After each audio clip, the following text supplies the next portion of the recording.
Thank you, Carmen. Appreciate the opportunity to speak to you today about predictive analytics in oil and gas. And in particular, I want to give you a very specific talk around predictive analytics in production engineering. So, although Carmen said this was a general talk, there really isn't time for a general talk in the 20 minutes that I have. So this is going to be quite specific about production engineering, which is one of the major use cases for predictive analytics in the oil and gas industry. In fact, there are quite a number of other use cases for predictive analytics along the entire well life cycle, however you want to choose to define those phases. But the one we're going to focus on today is production engineering for two reasons. That's all we have time for. And the second is there's a wonderful business case for applying this technology for that particular discipline. The other reason for having the talk is that despite great events like we're participating in today, there's still a lot of people who aren't using this technology in their day-to-day operation of their oil and gas company. So there's a huge opportunity to apply your skills and expertise in the upstream oil and gas industry. One of the reasons for applying this technology is because it's a major component of what's called the data-driven organization. Some oil and gas producers are recognizing the value for moving themselves further along towards the data-driven organization. Now, some organizations are a little bit data-driven, some are semi-data-driven, and some are barely data-driven at all. So I'm not going to ask for a show of hands, but the opposite of data-driven essentially is called hip shooting. Okay? Very technical term. Everybody write that down. Okay. And there's more of that going on than anyone cares to admit to. So I'm not asking for a show of hands if you come from an organization where they do that. Okay. But wherever you can reduce hip shooting and increase data-driven decision making, you're going to deliver value for your organization. And I hope to illustrate that today in the specific example of production engineering. Okay, this is me. I founded Corvell Consulting some 20 plus years ago. We're very much consultants, project managers focused on the upstream oil and gas industry. I write a monthly blog on IT World Canada. There was a recent article I wrote about data science, and you might be interested to look at that or download it or ignore it or whatever. So have a look at that. I was a member of the PPDM Association Board of Directors for a couple of decades. If you haven't run into PPDM, it's not because it isn't there. It's lurking in all of the oil and gas data that you have access to. So it's the public professional data management petroleum professional data management organization. Too many P's. So if you're not familiar with that, go to ppdm.org, have a look around. It'll help you as a data scientist with structuring, organizing, cleaning, whatever you want to do with the data to get better results. I've spoken at lots of conferences, so maybe some of you know that I'm around. So here's our outline for today. I'm going to spend just a few minutes on the definition of predictive analytics and why that is. And then I'm going to spend most of the time on specific examples related to production engineering, because that's the title of the talk, and we should kind of make an effort to stay on topic, right? So, and then we'll probably end with a couple of recommendations, and we'll have time for a little bit of discussion as I'm done. Does that kind of sound like the topic you think you're here for? Is there any observations you have about that topic? Are any of you production engineers? Everybody's a data scientist or IT person in the audience here today? No? You're a specialist at something else that I haven't mentioned? Exploitation engineering. Exploitation engineering, right. So just like most other disciplines, engineering has got all of these subdivisions, right? Silos. dangerous. The more we silo things, the more we become specialists at less and less. That's one of the hazards. And I'll take just a very short detour. Wherever we can get something going on a cross-disciplinary basis or on a cross-silo basis, we tend to increase the quality of the solution. So keep that in mind. But we do love those exploitative engineers because we need them, right? Okay, so learning outcomes for today. I want you to better understand predictive analytics, and I want to have you explore how we can add tangible value, okay, but as opposed to intangible value or feel-good value. Isn't this cool technology? We don't care about the cool technology, sorry, for all of you guys who are really good at exploring that. We have to link the cool technology to business value. And this is not complicated, so you don't need a PhD in this, and I don't have a PhD, so even I can talk about it. There are really only three elements of tangible value, okay? Element one, make revenue go up. Element two, make costs go down. And if that's all you remember, that's 90% of it. And element three is, are we advancing our mission as an organization through whatever we're doing? And that's really the end of the list.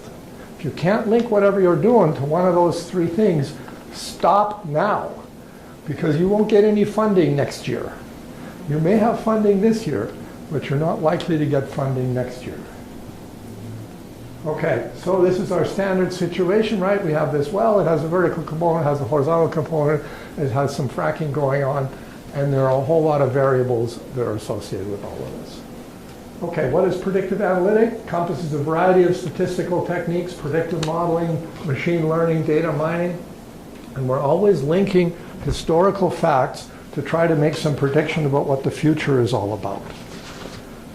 So, not that difficult.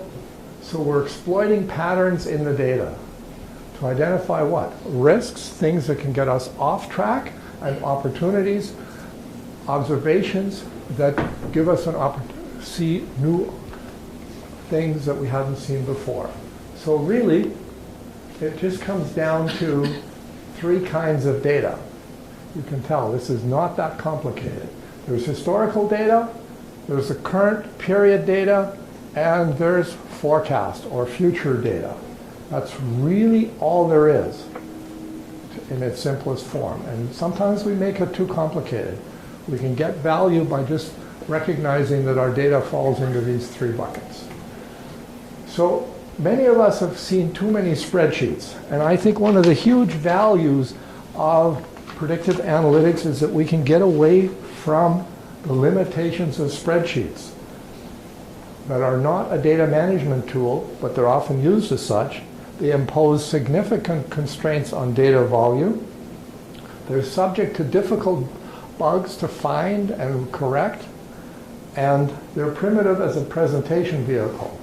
So, you know, I think Excel is way overused because people aren't taking advantage of the more sophisticated presentation vehicles that are available through most of the predictive analytics software that's available. Okay. So my pitch to you is quit overusing spreadsheets if you can, and start using more advanced data management and better presentation vehicles, because your audience will understand it better. And that's when you get more budget for next year. Okay, production engineering. Let's talk about some examples. Here's oil rate versus time type curves, 194 wells, and you'll hear the Western Canadian Frac database a lot. So if you're not using that, at the risk of sounding like I'm giving a commercial for geologics, this is really, in today's environment, a foundational piece of data to have as in your tool set of data. So these wells are grouped by on production year. You'll notice there's a little map that gives you a geospatial reference to these curves. The colors are matched, and you can click on one and it highlights the other back and forth between the curve and the map. So it's intended to help us understand well production performance compared to similar wells in one group or another.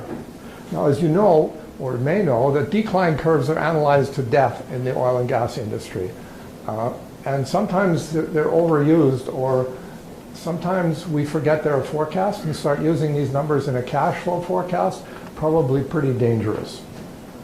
So there's a level of uncertainty in these, so that's why the dashed lines are the P10 and the P90 curves, to remind people of that. Predictive Analytics software packages, more sophisticated one, provide drill down, which is pretty hard to do in Excel, or impossible. So in this case, it's from the company to the business unit, down to the field, to the pool, to the well, and perhaps even all the way to the zone. And you can do that with a simple series of clicks, as opposed to a series of memos to IT, which then stretch out their answers over a year, as opposed to a minute. So that's one of the values of predictive analytics software, is immediate access, not just to the raw data, but the ability to aggregate it, filter it, sort it on the fly in real time. So this helps production engineers with some ideas on which wells are performing better than others, and what are the variables that are causing that. Okay, so here's another example. This is estimated ultimate recovery from wells, and in this chart the good is to the right, not up. So sometimes you can't always organize the data the way you'd like. This really helps considering fracturing design, and it helps you predict the results of your frac design based on comparing it to other similar wells that you've selected. So you may say, well, you know, this chart isn't all that innovative. I can do this in Excel. And the answer is you can. You can make this chart in Excel. But what you can't do is something I can't illustrate here very well, is here you can click on every point and get a little dialog box that tells you something about that point, the well that's represented in that well. You can also change the colors on the fly. You can click on the axes and change them on the fly.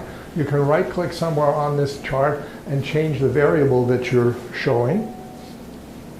And you can click on a tab at the top and look at the data instead of the graph. So this kind of dynamic reprocessing or revisualizing of the data is a feature that you get of this kind of software that you definitely don't get in the basic Excel. So here's an interesting net revenue after fluid costs. This predictive analysis seeks to determine if investing money in more expensive frac fluids, such as nitrogen in this example, actually results in an improvement in cumulative net revenue. So every circle here represents a well fracked with nitrogen. Every X represents a well fracked with water, and nitrogen is more expensive than water. So you're always asking yourself, well, should I or shouldn't I? So you'll notice that every circle is a little higher than every X. So there's no case where you didn't get a net benefit of spending the money on nitrogen. Okay? You'll notice that the X's are distributed or scattered more than the circles. Not entirely sure what that is, but it provides an opportunity to further explore what are the variables that are actually causing this. For example, is it the geology? Is it the number of frac stages? Is it the frac fluid volume? Is it the well pressures? So there's a lot of variables to explore, and by being able to transform the data in real time, you probably can build some insights into what's causing that. Okay, so here's lost production by downtime reason. Downtime is an incredible focus of production engineers.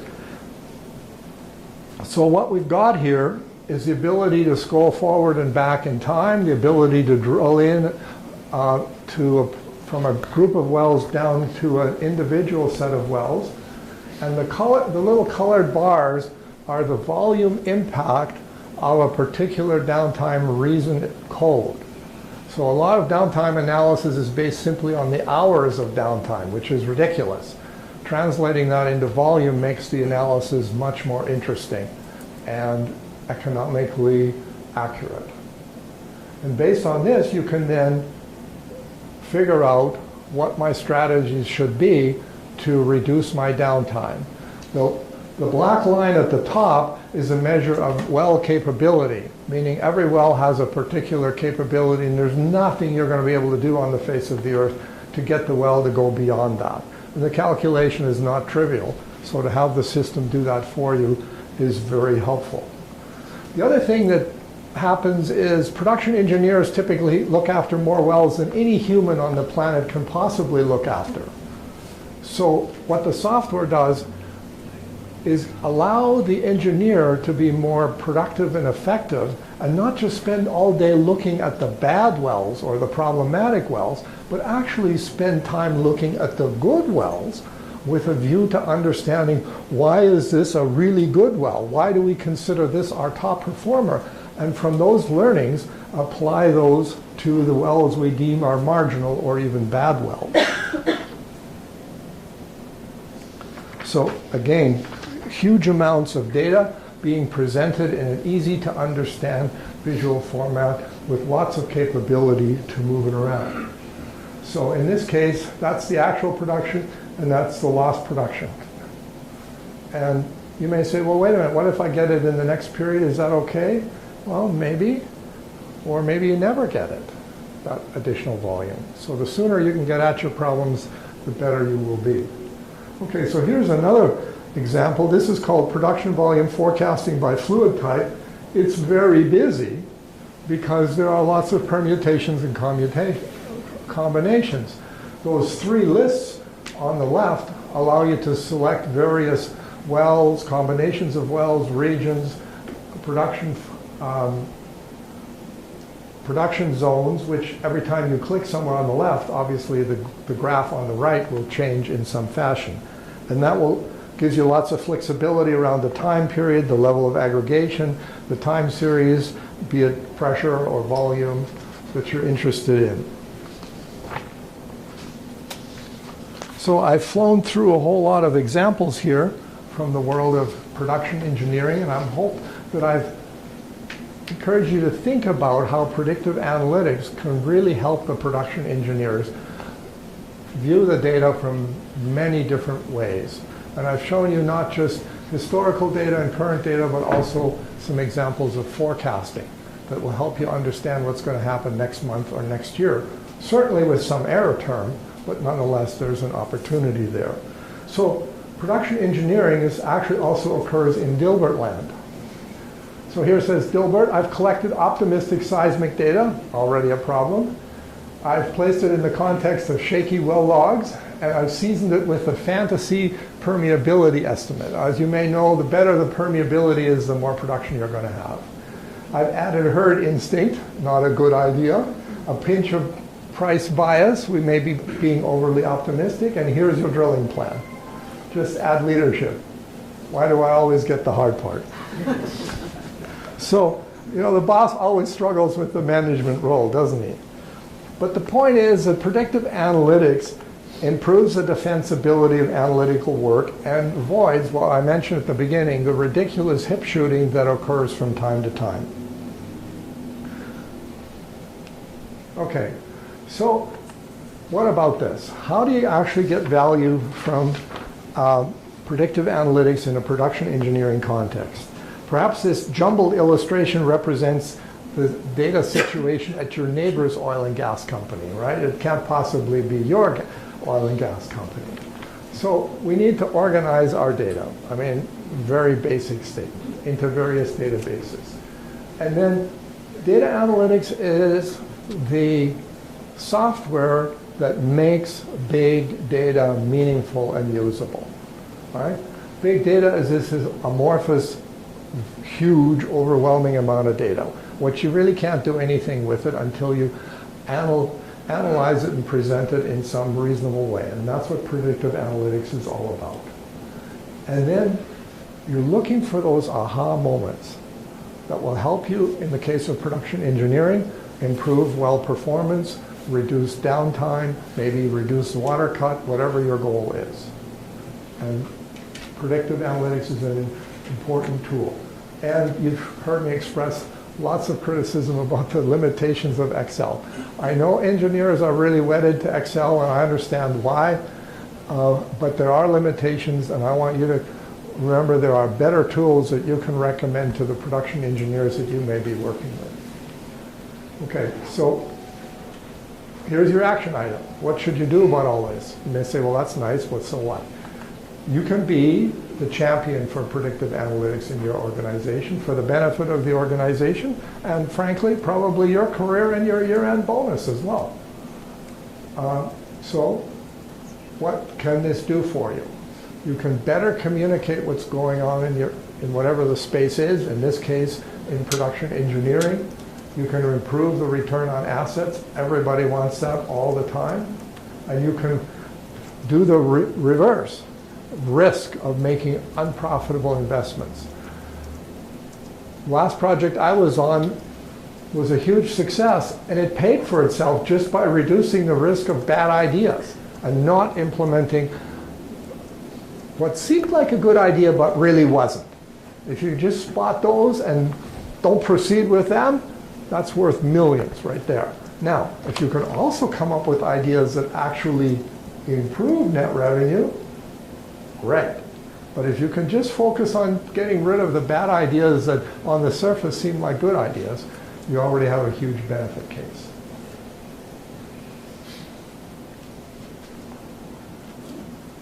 So please don't ask any questions. No,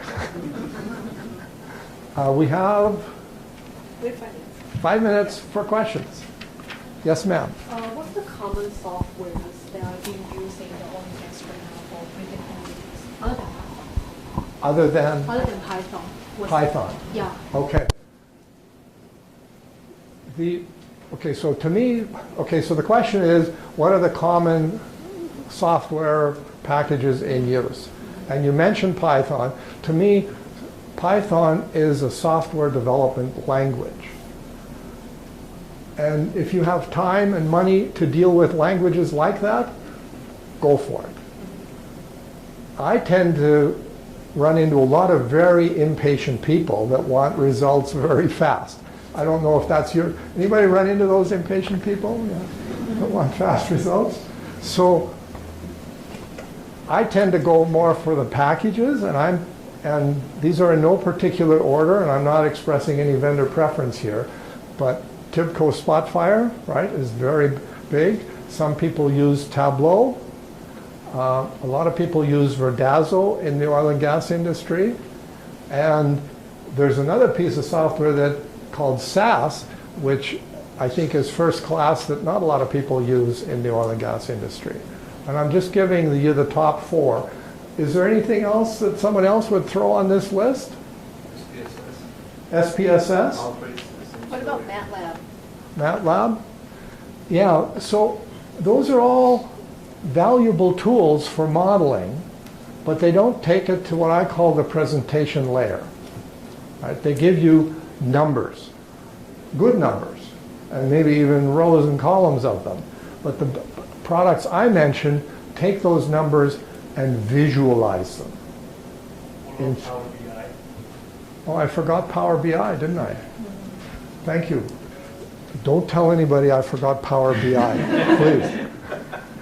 Oh, I'm not standing near the camera. I'm good. Okay. Thank you for bringing up Power BI. I'm speaking at the Power BI event on Thursday. So if you're coming to the Best Western Power World Tour, Thursday and Friday at the Motel Village, so I don't know if any of you are registered for that. And I'm going to be speaking on creating powerful visualizations, which kind of ties into my answer to those of you who've mentioned things like SPSS and MATLAB. I think a software package should take it beyond good numbers to good visualizations that you can use to present your results. So once you have SPSS, MATLAB, Python results, you still have another step to go.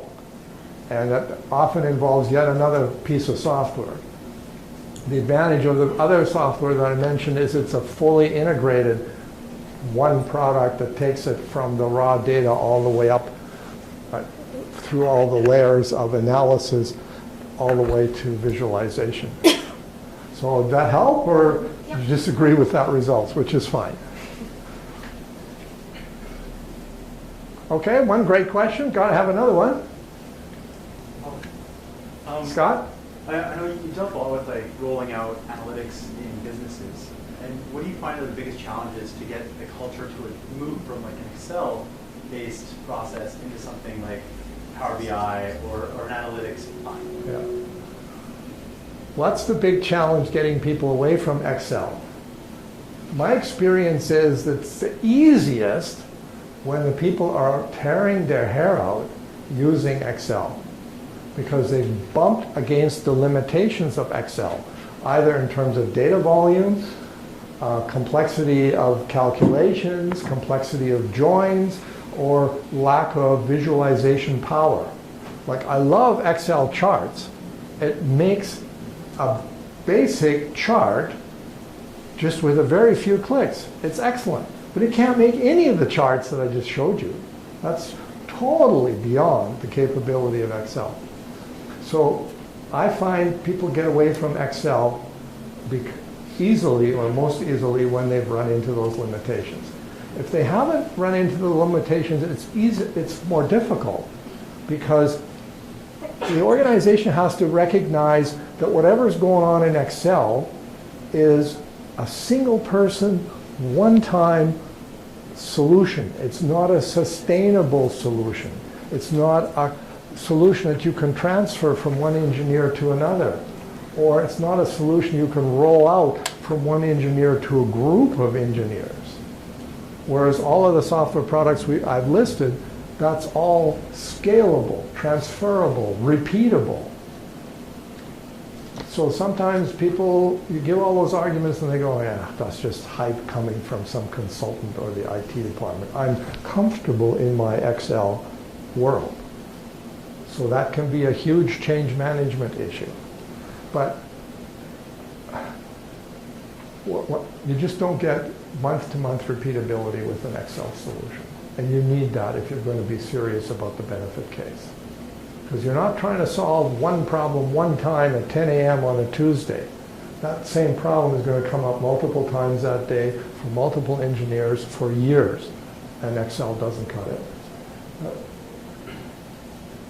Does that help a little bit, or is that too long a speech? That's it though, I'm gonna cut you off. Cut you off. Okay. Okay, thank you, Yogi, very much for.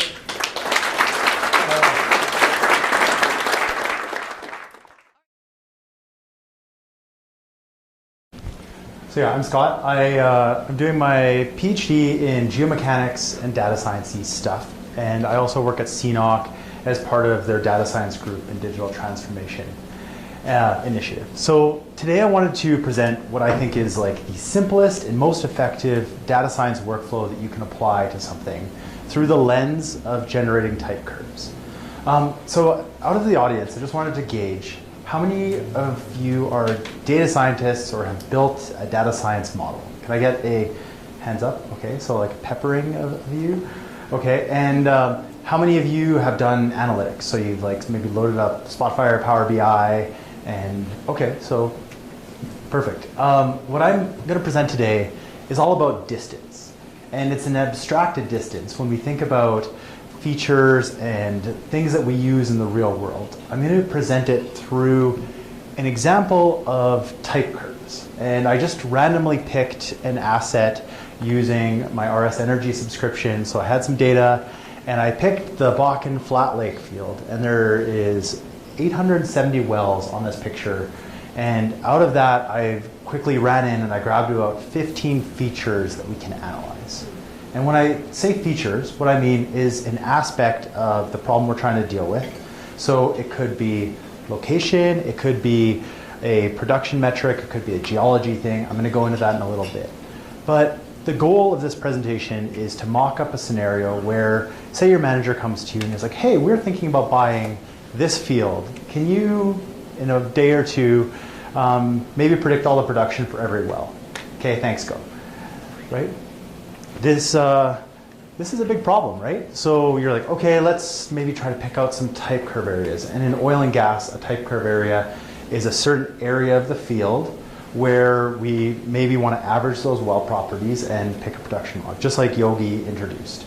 So this graph is the midpoints of all those wells that I just showed you in northing and easting on the bottom, so you can kind of see the midpoints, and then depth and easting on the top. And what you can start to see is like, okay, if I were to pick this area, well, there's actually 3 clusters of wells here. This one looks pretty consistent, but you can see that as you go through the play, we're starting to see a bit of variation in the wells. So what do you pick when you're doing an analysis? And as basically the problem is that we aren't really good at picking out which patterns we should be analyzing, which ones we aren't.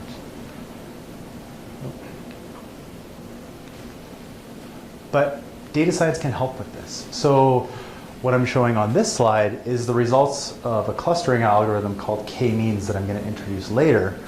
But what it does is it automatically goes through and based on distance picks out which wells should be part of a cluster. So what I did here is I applied the k-means algorithm to pick out 8 clusters, and you can see the ones with the double circles. That cluster, average all the productions to generate a type curve, which you see on the left. This took about, once I had the code in place, 10 seconds. It's really fast. But this whole workflow depends on a measure of distance, and that's what I'm going to talk about today. I'm going to introduce 2 algorithms, the k-nearest neighbors algorithm. Has anyone heard of that? A couple of you? And I'm going to introduce the k-means algorithm. The k-nearest neighbors is a supervised algorithm, which means that we have a training data and that we're trying to predict something or classify or regress based on that training set. And the k-means is an unsupervised algorithm, meaning that we don't have a label on things. So in each one of these algorithms, distance is actually the key to everything. And in a lot of the data science presentations that you might look at, or as you're getting into it, you're going to encounter this concept of distance over and over and over again. And so I wanted to really chat about it. And I think when we're talking about distance, there's 3 things that we really need to consider. First is measures. And I'm actually going to I'm going to whiteboard a little bit here. If you have, like in this image here, 3 points, okay? And we're trying to measure the distance between these points. Say that this is an XY space. Obviously that one's the closest. But what if you had 10, 20 dimensions, 10, 20 features that you're trying to measure? So maybe now we have a depth. And maybe now we have a geology parameter like TOC. And maybe we have another parameter that we've measured using something on, if each one of these is a well, maybe their flow or their gas-oil ratio. Suddenly picking this distance doesn't become a trivial problem. And that's where measures come into play. So what you see up there is a really small equation for the Euclidean distance. So basically you take each one of those features and you just average them. But there are a ton of different distance measures that you can use, and it's really worth knowing about which distance measure is being used in a lot of these algorithms. It makes a big difference. So I'm going to show you that in this presentation. Next, I think one of the biggest things that you need to consider with distance is scaling.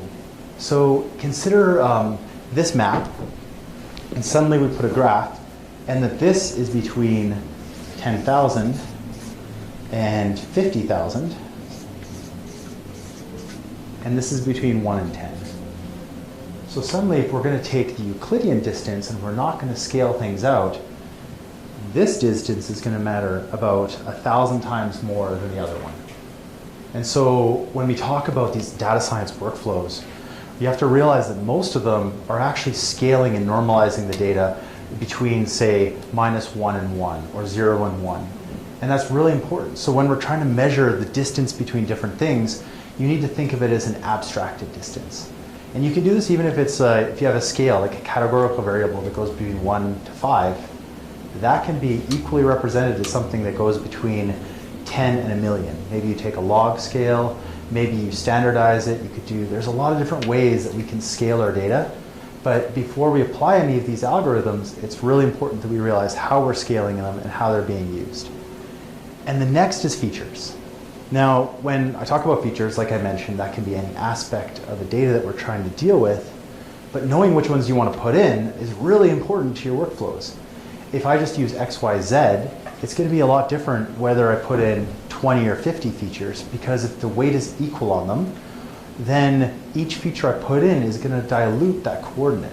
So if I just have the 3 coordinates, it's going to be a lot different than if I have the 3 coordinates plus 20 other features that are complete garbage, because those garbage features aren't going to inform the problem. So I guess what I'm trying to say about abstracted distance is that it's really worth paying attention to. And when you're trying to measure the similarity or dissimilarity between things, it's really worth paying attention to how you're doing that.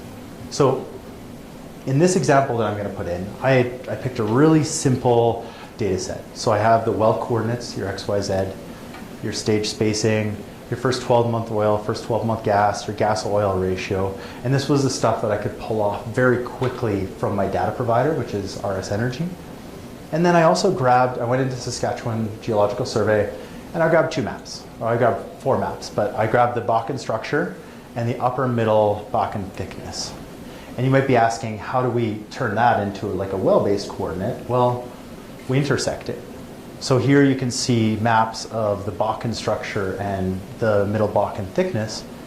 And I boot up my analytics software and I just intersect the midpoint of each well with the map and pull out a value.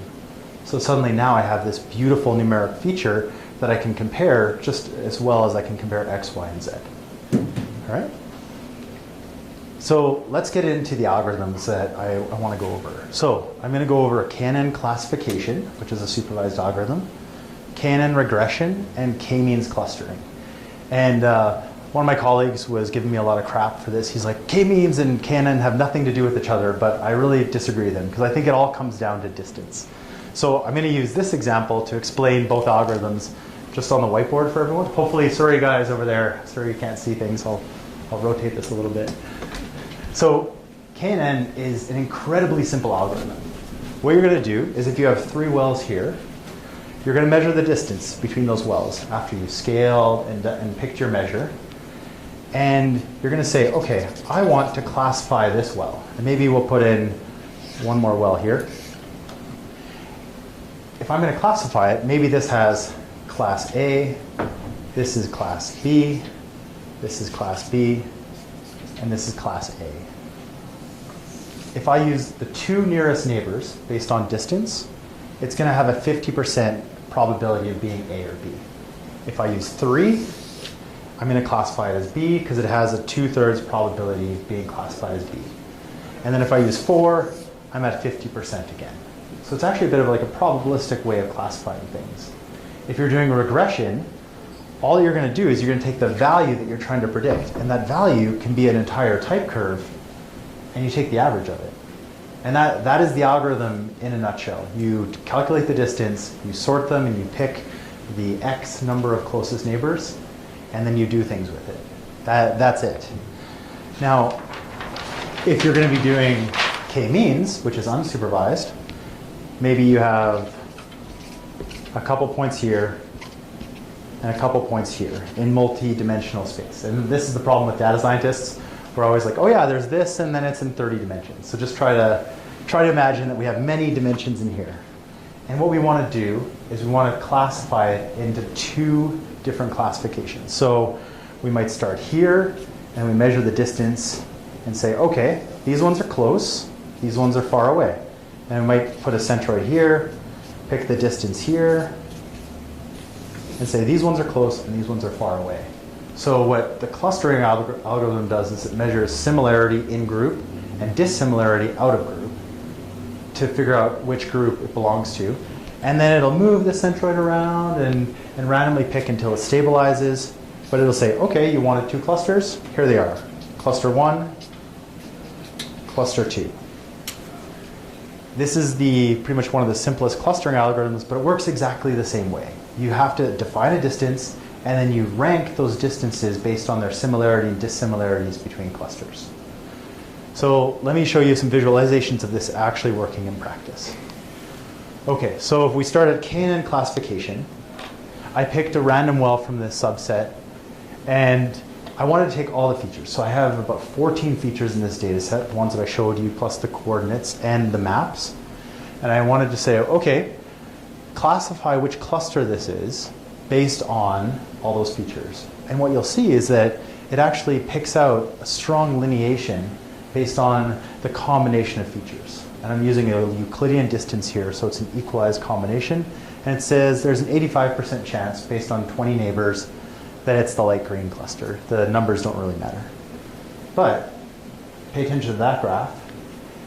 And now if I switch, oh sorry, I mislabeled that. That should be X, Y, Z features. Now just using X, Y, and Z, you can see it starts to become a sphere, which makes sense. The Euclidean distance of X, Y, and Z is a sphere. So suddenly we've moved away from that lineation and we're looking at more of a spherical feature. And it makes a big difference in which classification it is. So suddenly now it's going to be maybe moving up towards the purple cluster instead. This becomes even more apparent when we do regression. So if we use all the features, here's the type curve that you get. So that's the exact same graph that I just showed, but we've taken the production from each one of those wells and just averaged them based on their operating month. So that's our type curve. Blue is oil, red is gas. Now, if I move to XYZ, you can see there's a massive difference in the gas.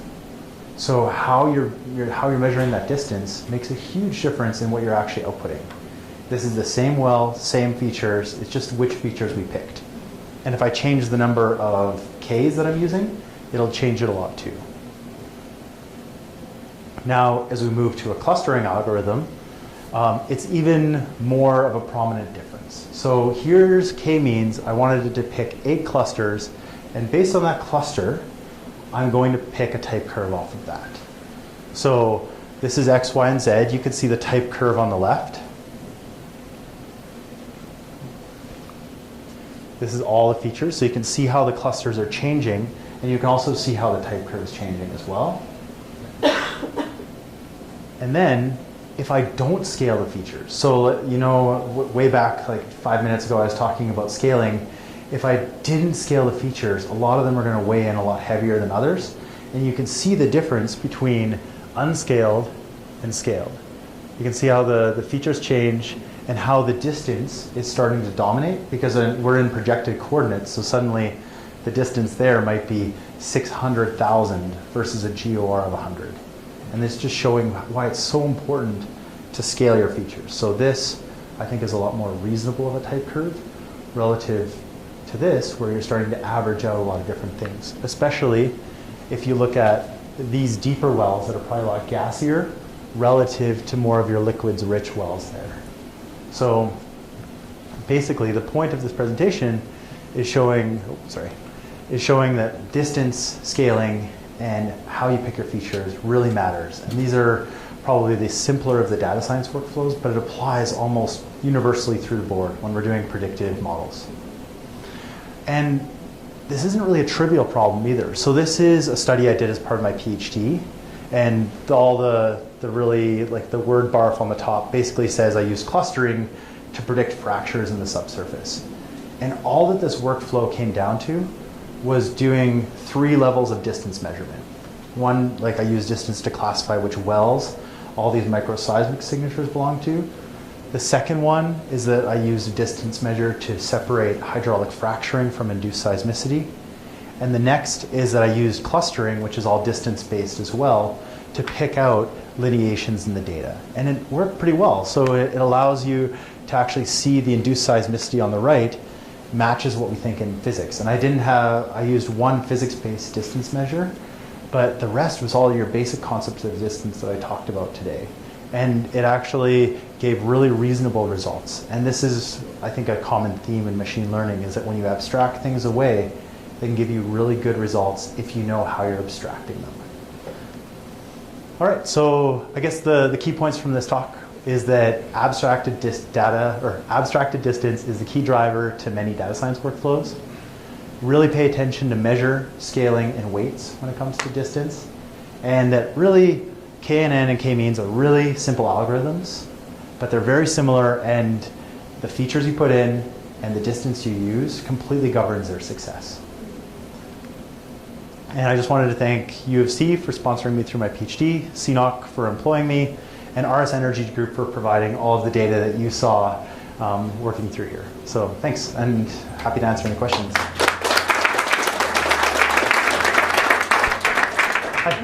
So in this case, which model you use in the end and why? So I used KNN for the regression. KNN classification or regression? I used both, and it's actually like my KNN model was that I measured the distance, I sorted them, picked the top 20, and then averaged them. So it's, when we talk about a model, KNN is barely a data science model. There actually is very little training or hyperparameter tuning. And the k-means algorithm is just the k-means algorithm. So yeah, and that also it's not really a like classical data science model. You don't go through this big training process or anything. So yeah. So you purely, for example, measure based on like accuracy, something like that? Nope, there's none of that. There's no training, there's no model hyper-tuning. You basically just measure distance and use that. Okay. Yeah, it's unreasonably effective actually. Sorry. Sorry for that. Oh, sorry, thanks. I enjoyed your talk. I really enjoyed your passion. My question is, maybe it's beyond not the scope of the talk, but your features that you select in some kind of coding machine, there's statistically and things else. Yeah. Maybe just grab a handful of stuff and throw it into the bucket. Like, how did you sort through that? I didn't for this example. Is that wise? No, it's very unwise, I would say. But the work that we do, like the work that I've done in my PhD and the work that we do at CNOC, that's 90% of our work, is picking which features you put into your model. So that's just a different topic. Yeah, it's a lot more, but you have to, the nice thing about machine learning models in general and like interpretable machine learning, say if you can measure feature importance, you can start to really check things. And like a lot of our workflows are spent picking features which go in and which go out, and also combinations of features. So actually the features that I put into this workflow are really bad ones because the GOR and the depth are going to correlate almost perfectly. And in a machine learning workflow, you wouldn't really want to put perfectly correlated features in. You kind of double count them and it reduces your model performance. So like I'd say 90% of data science is really good feature engineering and making sure stuff makes sense. So please don't take this model and use it to generate type curves. It was just a really quick example. We would pick a lot more like geology features. We'd pick like maybe the choke on the well, the proppant intensity, the lateral length. There's so many other features that you'd want to pick. Sorry. In your travels, have you found that Euclidean distance is your best distance metric in oil and gas? Or have you seen like infinity norms or Manhattan distance ever being useful? Yeah, we generally use Euclidean distance because it's easy to understand. I've seen a lot of algorithms that use like Milholland-Lonemus, or however you pronounce that distance. A lot of like absolute distances can sometimes be nice because sometimes when you square them and then take the square root, you lose some of that information. But I don't know, we generally stick with... Like in optimization cases, often use infinity distance. Yeah. They seem to be most useful. I was just wondering, in oil and gas, tend to lean more towards a spatial understanding of Yeah. how to measure things. Yeah, I don't know. What about like, I'll throw it back at you. Have you found... It's an open question. Yeah, I think it is. Like, but what about you guys? No? Yeah, I think it is interesting. Like I did in a lot of the work that I did, I might take a absolute distance. So if it's within a certain threshold, I might kill that and say if anything's like below this, it's too close. So taking that, or if anything's this way too far away, taking that and just putting it to infinity. Like, but then that's just driven a lot by the common sense of like the physics of the problem. So, yeah, I don't know if there's a really good answer. All right. And on that note, I'm going to thank Scott for coming and thank Yogi as well for presenting today.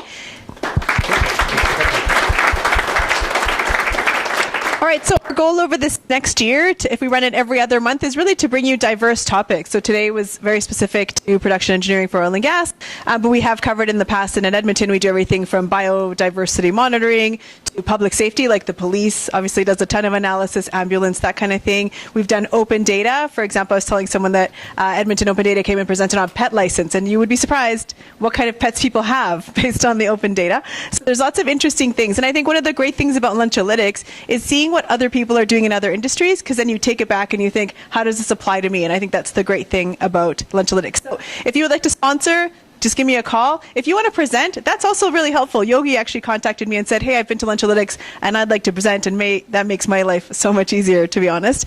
So that's that. And then thanks for coming, and we'll see you again.